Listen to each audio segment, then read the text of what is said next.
اچھا وقت شروع ہونے کی 3 نشانیاں آج میں آپ کو بتاتا ہوں، آپ چیک کر لو۔ اگر یہ نشانیاں آپ کے اندر پائی جا رہی ہیں تو آپ سمجھ لو کہ ہمارا اچھا وقت، اچھا ٹائم شروع ہونے والا ہے۔ کیونکہ بہت سارے لوگ اسی فکر میں رہتے ہیں کہ یار کب ہمارا اچھا ٹائم شروع ہوگا، ہم تو بڑی مصیبتوں میں گرفتار ہو چکے ہیں، ہمارے اوپر سارے امتحانات آ رہے ہیں، ہم قرضے میں ہیں، ہم پریشانیوں میں ہیں، آخر ہمارا اچھا ٹائم کب شروع ہوگا؟ تو چیک کرو، اگر یہ چیزیں آپ کے اندر پائی جا رہی ہیں تو آپ سمجھ لو کہ اب جو آنے والا ہمارے اوپر وقت ہوگا وہ اچھا ہوگا۔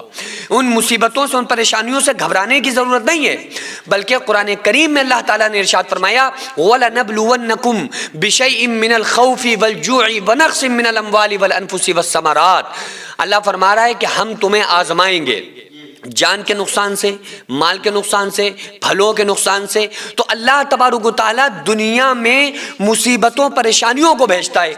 اب وہ بھیجتا کن لوگوں کے اوپر ہے؟ یہ جو مصیبتیں پریشانیاں ہم پر آتی ہیں نا، جن پریشانیوں مصیبتوں سے ہم پریشان ہو جاتے ہیں، یہ مصیبتیں روزانہ اللہ تعالیٰ سے سوال کرتی ہیں، یہ پریشانیاں اللہ سے پوچھتی ہیں، کہتی ہیں کہ اے پروردگار عالم بتا میں کہاں جاؤں؟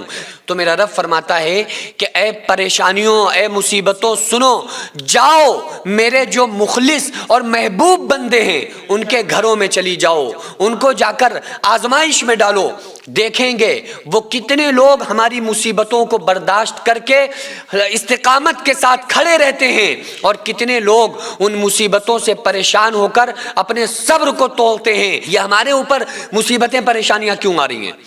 تو اللہ تبارک و تعالیٰ کی طرف سے ایک امتحان ہوتا ہے۔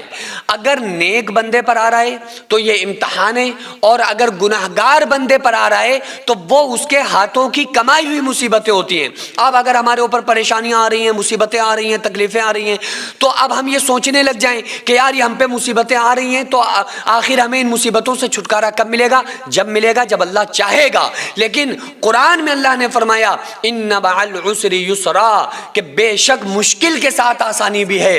جب مشکلات آ جائیں، اگر ہم صراط مستقیم پر چل رہے ہیں، اگر ہم ٹھیک راستے پر چل رہے ہیں اور پریشانیوں میں چلتے چلتے اب ہمیں کوئی کنارہ نظر نہیں آ رہا ہے، مصیبتیں آ رہی ہیں، تو آپ سمجھ لو کہ قرآن کہہ رہا ہے کہ اگر آپ استقامت کے ساتھ جمے رہے، صبر کے دامن کو تھام لیا، تو اللہ تبارک و تعالیٰ آپ کے اوپر سے پریشانیوں کو ہٹا کے آپ کے لیے اچھا وقت شروع کر دے گا اور آپ کے لیے آسانیوں کو پیدا کر دے گا۔ تو جب بھی آپ کے اوپر زندگی میں ٹینشن آ جائے، جب بھی آپ کے اوپر کوئی مصیبت آ جائے، تو آپ سمجھ لو کہ یہ اللہ کی طرف سے امتحان ہے، اور اس امتحان میں آپ کو ڈٹے رہنا ہے۔ جب یہ امتحان میں آپ پورے ہو جائیں گے تو اللہ تعالیٰ دنیا میں بھی آپ کا ساتھ دے گا، آسانیاں پیدا کرے گا، قبر کی منزلوں میں آسانیاں پیدا کرے گا، اور آخرت میں بھی آپ کو اعلیٰ سے اعلیٰ مقام عطا فرمائے گا۔